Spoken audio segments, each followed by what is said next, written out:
And we back like we never left. I'm Livezone. This is Mazzi. We got a huge episode here for you on Dynamics on the Hardwood today. Mazzi, let's get into it. What do we got?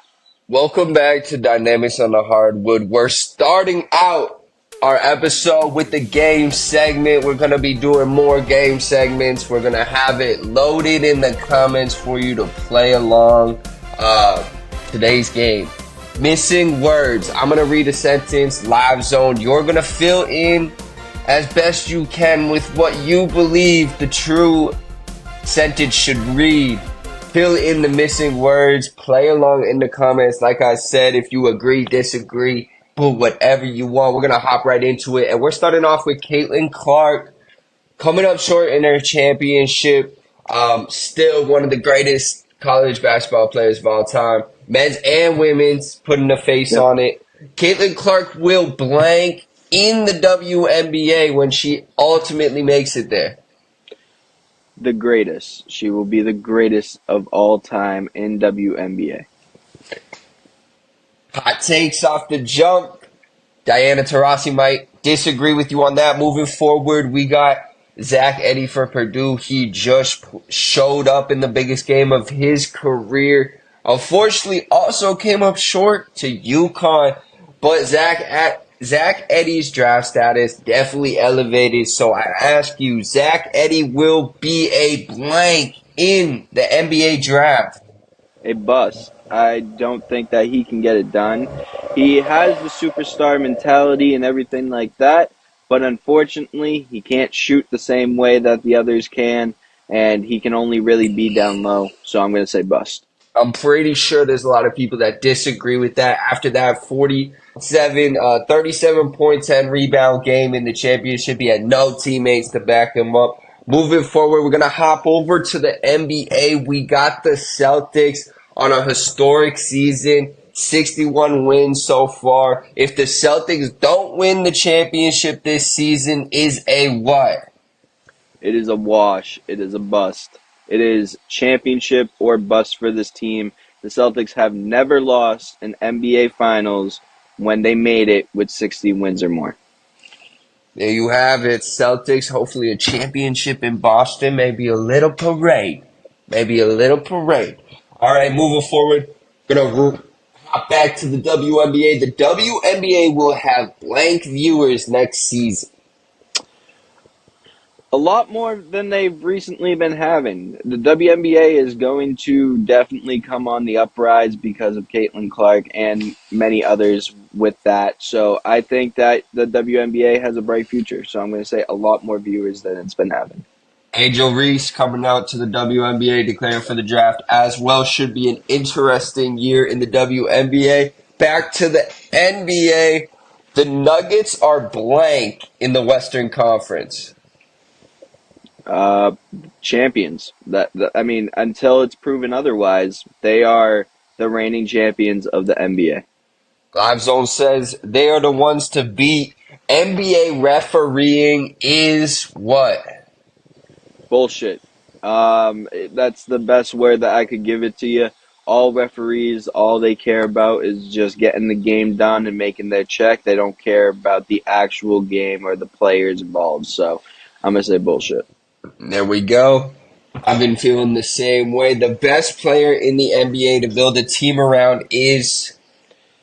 That one's tough, but I'm going to have to say Jason Tatum. He's young, he's a superstar, and he's the one to go with right now. I mean, of course, you have the likes of LeBron and Steph and all that, but they're too old to really build a team around, so I'm going to say Tatum. Wemby? Nope. The Thunder can make it to the NBA Finals if what? If the team as a collective unit scores, it can't just be shy. So if the team as a collective unit scores, I think that they can beat the Denver Nuggets out and make it to the finals. There you have it. Little rapid fire missing word game. Started out Dynamics on the Hardwood, getting some in-depth analysis from Livezone on the spot. Quick to it. Thanks for playing with me. Make sure you play at home. In the comments, let us know how you would have answered the questions if they were different or not. And we'll be back with another segment. Peace.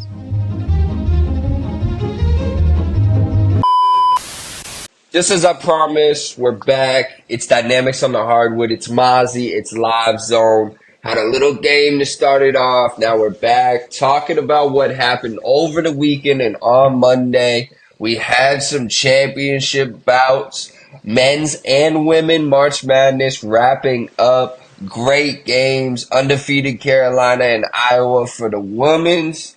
And number one and number one seed, the UConn Huskies and Purdue in the men's bracket. We're going to look at the men's to start. Purdue, UConn. I I filled out 25 brackets. I had them as one of them as the ones meeting up. I know you had UConn from the start. I think it was UConn and Creighton for yourself. Hmm. Zach Edey showed up to play. For Purdue, that's about it. Everybody on UConn showed up to play.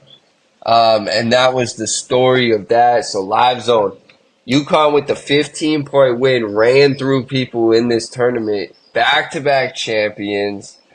What's next for UConn? Well, rebuilding to, 5-star athletes and everything like that is definitely going to help them in the future. I mean, let's be honest. UConn was the team to beat coming into this March Madness. They won last year, back to back now. I mean, I saw a few teams that could have done it to beat them, but at the end of the day, those teams got beat out. You had Oregon that looked very good in the first few rounds, lost to Creighton. Then you had Creighton that lost as well. And then you also had the likes of Gonzaga, the Duke. They all ended up losing. And then after that, Purdue came through after the hot streak they had. They came back down to reality. Only one of their guys could score. It was pretty simple for UConn to win this game. I think it was the easiest way for UConn to get out of this bracket as the winners. But at the end of the day, the teams just didn't come to play. UConn did, and that's the reason why UConn is back-to-back champions. I personally think that UConn, they have probably one of the best routes in NCAA history now, because they recently got taken out of the tournament because they were paying players and everything like that. And then after that, when the paying players thing got situated and everything like that, they come back in to win back-to-back champions. I mean, hats off to UConn for it. But at the end of the day, Purdue just didn't come to play. Do you think that UConn should now be considered one of the best college basketball programs in the entire nation at this point, with their sixth all-time championship here? Um, Uh, Keep on going. with the likes of UNC, Duke, Kansas, Kentucky, those schools.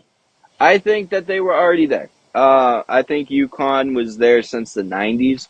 It's just that UConn got overshadowed by the likes of the Dukes and the Kentuckys and everything like that. But I feel like they were right there. But with back-to-back champions like this just solidifies it for UConn. UConn is one of the best basketball schools out there. Can you see them doing a three-peat? Anything's possible. Like I said, if the teams don't come to play and everything like that, yeah, I can see it. But at the end of the day, what it really is the team to take down right now is UConn, and we'll see it next March if they're ready or not to take them down. Now, on the other side, Purdue, nobody's showing up for the Boilermakers. Zach Edey, the only one out of anybody to show up. 10 rebounds, 37 points. Man was playing his heart out there, put up more than half of the points. Rest of the team scored 23. Um, upped his draft stock, proved a lot of people wrong, put me on watch for him. He's a big boy, 7'4", and he's chunky. He's thick. He's got some weight on those bones. I think personally he's going to come in and be a pretty good pickup for any team in the NBA that wants to put him on their team. I don't know how much of a starter he will be in the league, but I think he'll be a good role player for any team he ends up landing on, as the Purdue team is really a role team for him as well. Uh, just play down low, make buckets, get rebounds, dish it out if you don't have it. If it's one on one, lay that bitch in. That's what it is for Zach Eddie, and I love his game. To be honest, I like it. I think it could work. I know you feel contrary on this. You're not rocking with Zach Eddie. Tell him why you think it might not pan out for him in the NBA. I just don't think he'll be a star in the NBA. Like you said, I think he can be a good role player and everything like that. But at the end of the day, he doesn't have star caliber on him for me in the NBA. Listen, if you're going to be a star in the NBA, you got to be able to shoot the ball. It's just how it is nowadays. So, unfortunately, because Eddie's paint presence is his main part of his game, it's not going to work the same way that it would in college basketball. I think that he can be a good role player for teams, and he can get a few buckets here and there when they need it. 7'4", got the size, can play defense. I get that. But at the end of the day, not being able to shoot the ball is going to hurt him. I do think that he'll be good, but he won't be what everybody thinks he's going to be. Hey, if you're putting up 20 and 10 a game for me and my team, I don't care. You Yeah, know, that's a good bench player for me. yeah. Moving on, we did have the ladies playing. South Carolina going for an undefeated season.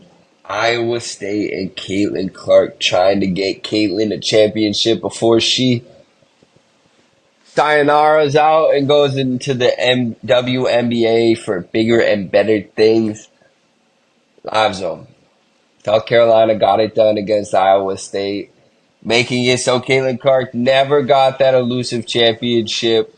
She beat them once, but it wasn't in the championship and ended up losing to LSU. Wasted all her breath on them that year. You know, I got to give South Carolina props. It's a lock day in and day out when they're out there. Uh, I think it was 100 and some ridiculous number, 124 and 3 in the past 3, 4 seasons is Yep. crazy. You know, South Carolina, I can't say enough good things about them. What did you see from South Carolina again that makes them the female college basketball elite? Well, before I get even into South Carolina, I just want to say the big four teams in this March Madness for girls basketball put on a show. And in fact, a lot of people are saying that it was a lot better than the men's side of basketball for March Madness, which I do agree with this year. You had Iowa State, UConn, LSU, and South Carolina all teams putting up big numbers for the season and everything like that, good stats, everything. At the end of the day, South Carolina, they're just a team that is great together. They all are locked in. They all have the game plan and they're all there. That's what it is. It's not just one player, two players. At the end of the day, basketball is a team game and there's five people on the court, and South Carolina did that perfectly. And that's the reason why that they went undefeated this year. I do think that this is the start of what is going to be a great thing for the WNBA players and the female basketball players in general. I just need to see more of it now. Because at the end of the day, most of these players are going to the WNBA next year. And what does that leave for March Madness for the girls' side next year? That's the problem. So for me, I give my hats off to the girls basketball players because they put on a hell of a show, and it was actually really competitive this season compared to the men's. So good thing to South Carolina. They did win me $365, so hats off to them. So Shout out South Carolina. And the reason South Carolina went undefeated was not because of their team play. It was because Tennessee choked in a game against them with 1 second left, and the player who hadn't made a three all season banked in a three at the buzzer, which gave them the W, that which too, was that too, absurd. that too, Absurd. that too. But the reason why Caitlin Clark made it is because of a questionable call on UConn. That is very true. That is another That is a call that I So, disagree with myself. And shout out Paige Buckets. Woo! Paige yep, Buckets, dude. yep. Woo! Yep. God Yeah, damn. no. All of them can go out, get buckets, everything like that, all the stars, but at the end of the day, South Carolina and their coach put out a game plan that was unbreakable for the W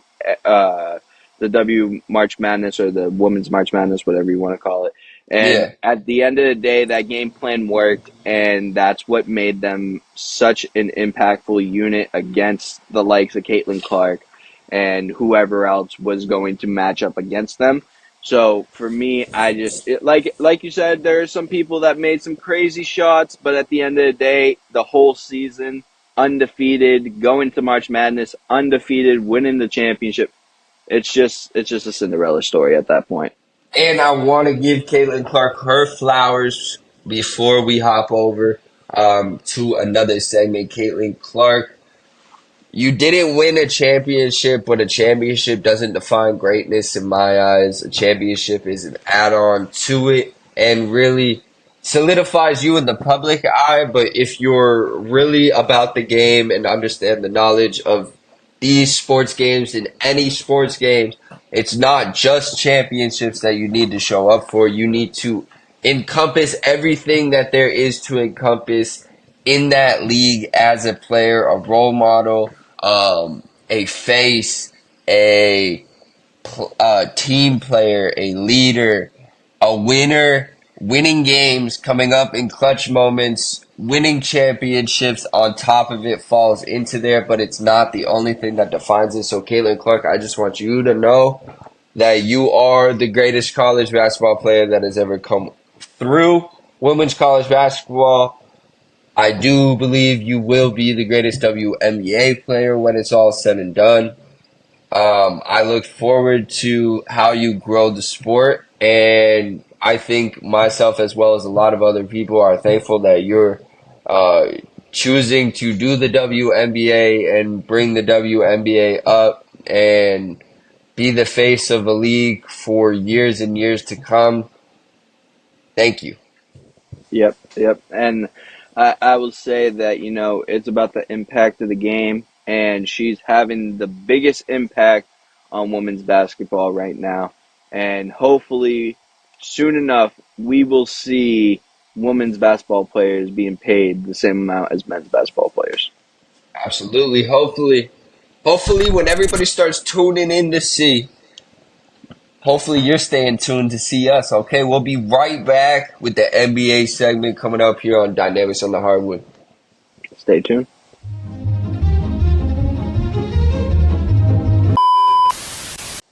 And we are back here on Live Zone Sports. You're listening to Dynamics on the Hardwood. We've had a packed episode so far. We've had our little game show that you can play along with in the comments. We also talked about March Madness for the women's side and the men's side. With 2 games left, we're going to be talking about the NBA and the playoff structure that is happening right now, not when it's ended, but as if the playoffs started right now. Mazzi, let me know what we got. All right, so we're going to look at the Western Conference to start. Obviously, none of these seeds are truly locked in the Western Conference yet, as there's still a battle for the top seed, but we're going to look at it anyway. Let's start with the play-in tournament. Seed 7 through 10. We got the Suns, the Kings, the Lakers, and the Golden State Warriors. A hell of a play-in tournament, if you ask me. You got KD, you got Booker, you got LeBron James, Anthony Davis, you got Steph Curry and the Golden State Warriors. Klay Thompson may or may not show up. Kuminga popping out. And then on top of it, you got the Sacramento Kings, and you have De'Aaron Fox and Sabonis. Damn. No matter what way you cut it up, there's going to be some matchups in this play-in tournament, and I'm all for it if it started like this. You'd have the Suns matching up against the Golden State Warriors, and you'd have the Kings matching up against the LA Lakers. Either way you cut it, I think it's a great game. I do see no matter what happens, if these 4 teams are in the play-in tournament, I do see the Golden State Warriors coming out on top in the play-in tournament. I just think they show up in the playoffs. They know how to win. They know when to win. And in a third quarter, you could be up 12, and the end of that third quarter could happen, and you could be down 14, and then you go into a fourth quarter just shocked and out of the game. And it's one game. It's not a series. That's why I think they can get it done. All right. Yeah, I mean, Golden State definitely has to be looked at, in my opinion. But at the end of the day, what I'm looking at is the LA Lakers. Is LeBron and AD going to be playing? If they are, I do see the LA Lakers moving to the playoffs. If not, I see a young team like the Sacramento Kings moving up. I think Sacramento had Golden State's number a few years ago, but they kind of just messed up because they didn't have the playoff experience and everything like that. I think with them moving up, I have a feeling that De'Aaron Fox is going to do his thing. I have either the LA Lakers or the Sacramento Kings moving on. Absolutely. So, looking at the rest of the Western Conference, we have the 1 through 6 seeds. We got the Timberwolves at the top over the Denver Nuggets currently, with the OKC Thunder 1 game behind. LA Clippers locked into that 4 seed pretty much. Same with the Dallas Mavericks locked into the 5 seed, who I did say at the halfway point to watch out for this season. I did think they would finish here. Their defense leaves something to want, but their offense is absurd, and Luka's putting up combined over 50 combined points, rebounds, and assists for I don't know how many games in a row now. It's actually absurd. And then the New Orleans Pelicans sneaking into the 6 seed. That's my biggest surprise of the year right there is them not being in the play-in tournament right now. They have a 1 game lead over the Suns, so if they could get 1 W in their last 2 games, they lock in getting out of the play-in tournament and safely being in the playoffs, which is huge for them. Who out of those 6 teams that I just read to you are you most likely to pick making it all the way to the finals through this playoffs?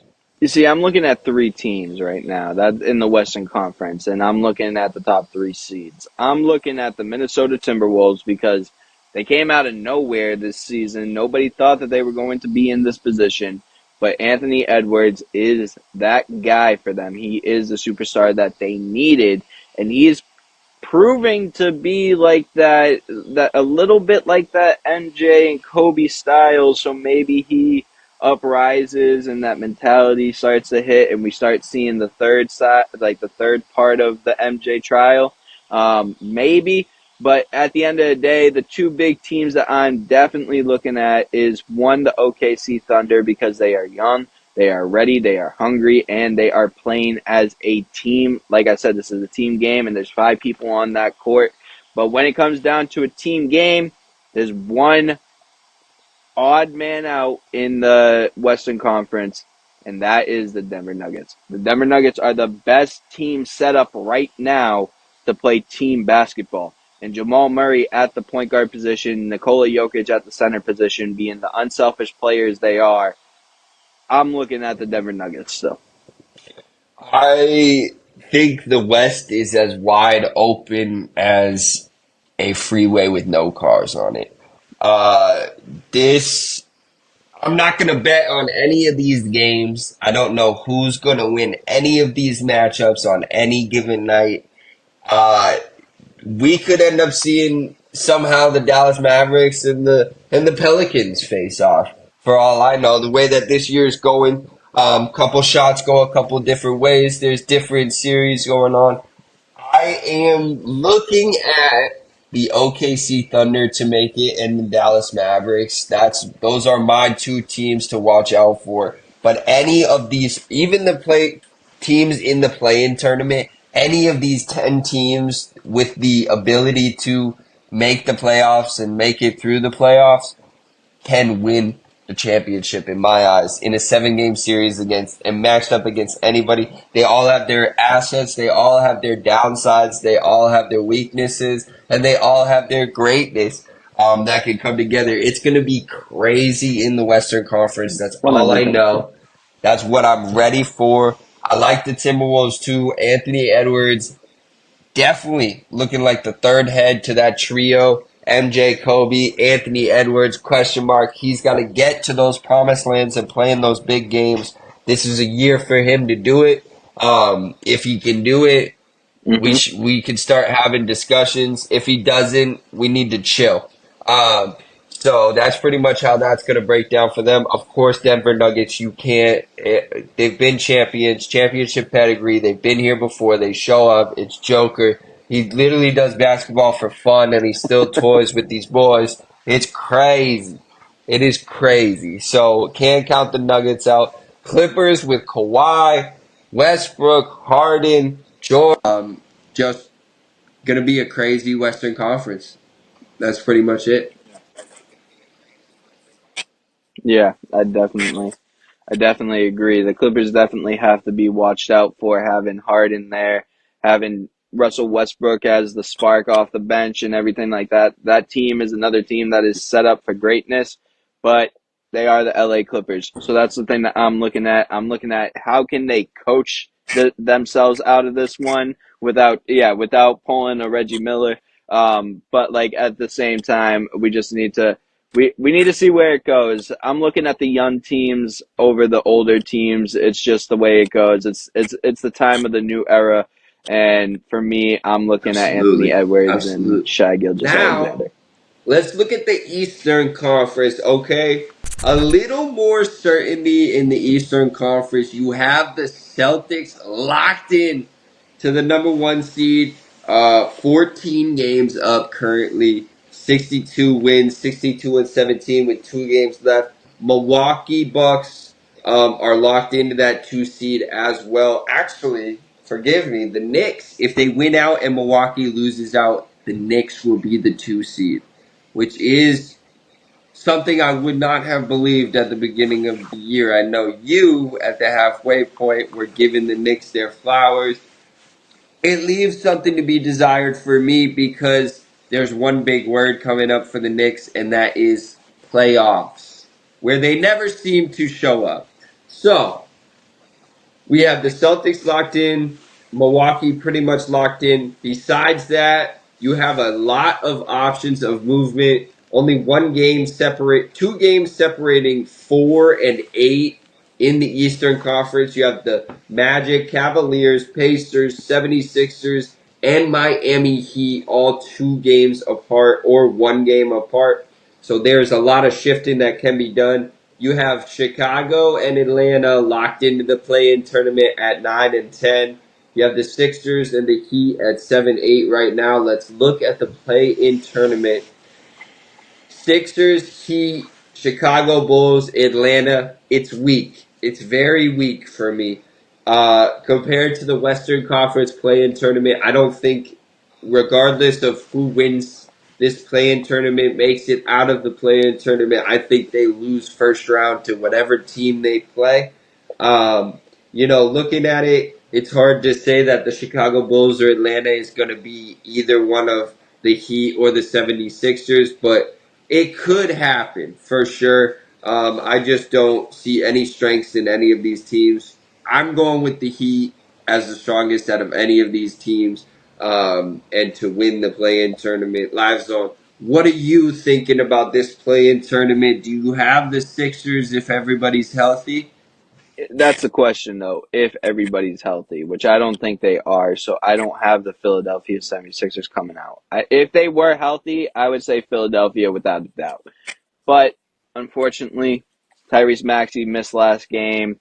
I don't think Joel's at 100% still. I just think that it's just a bad time to be a Philadelphia 76ers fan at the moment. But another team that I am looking at in this playing tournament that you're not talking about a lot because, to be fair, they are that team and they have had struggles for years, in the playoffs and in the regular season, I am looking at the Atlanta Hawks. If DeJounte Murray can play the way that he played against the Celtics back-to-back games against the likes of a Miami Heat team, a Philadelphia 76ers team, or even a very bad Chicago Bulls team, in my opinion, I think that they can get through past the play-in, but that's where it stops. For me, I think that if DeJounte Murray gets the ball and gets the rock and does his thing, I Absolutely. think I that mean, they it's a can make that. play-in tournament. It's a one-game thing, like I said with Golden State. You know, Atlanta can make threes and get some offense going in a hot second. I just don't really have any faith in Trae Young, to be honest. Um, that's why I just don't pick Me them. either. I've been burned by him a few times, thinking he's gonna get it done, and he just doesn't get it done. Yeah, he's a dog too, but also DeJounte Murray's I've a done a few dog bets though. on him where he was going for 40 points or 40 plus in some games, and then he shits the bed and drops 11 because he can't buy a bucket. So it's that comes with everybody, but it was a little more often than I like it. So we know the play-in tournament. We got our picks. Let's hop over to the main six. Celtics, Milwaukee, Knicks, Magic, Cavs, Pacers. If you don't have the Celtics going all the way, I don't know what you've been watching all year. It's what has to happen. We're talking of it as a sure thing, though, which leads me to believe something inevitable is going to happen in this run. And I'm nervous about that. But for me, it's Celtics all day. It's not even close. The only two teams that I see even coming close to a worry is Milwaukee and New York, and that's about it.